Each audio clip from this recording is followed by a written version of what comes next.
E io l'ho visto da là e lui era qua di spalle e l'ho affrontato da là davanti e praticamente con la forbice ha detto ti sfregio, ti sfregio. Sono stati attimi di terrore nel vivaio Varroto di Mogliano Veneto. 3 malfattori sono entrati nelle serre con la scusa di acquistare delle piante. Mentre 2 di loro distraevano un commesso, l'altro tentava di aprire il registratore di cassa con una forbice. In quel frangente lo scassinatore è stato però sorpreso dal titolare. Lui si è rivolto verso di me praticamente con una forbice, minacciandomi. Mi ha affrontato con la forbice e che io ho reagito in poche parole e ho tirato un calcio con il ginocchio e la mano e sono riuscito a disarmarlo in definitiva.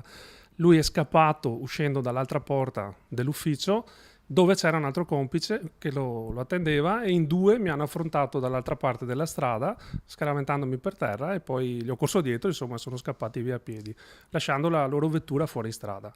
Le immediate ricerche dei militari dell'Arma appena giunti sul posto hanno consentito di rinvenire nelle vicinanze del vivaio l'autovettura che i malviventi avevano abbandonato nella fretta di fuggire a piedi. Da lì gli investigatori sono riusciti a risalire all'identità degli autori che adesso sono stati segnalati alla Procura della Repubblica. Si tratta di 3 nomadi sinti di 35 e 36 anni che insieme ad un 21enne, tutti residenti in provincia di Venezia e con numerosi precedenti di polizia, sono stati denunciati a piede libero per tentata rapina. Bisognerebbe che ci fossero delle pene un po' più severe che venissero applicate.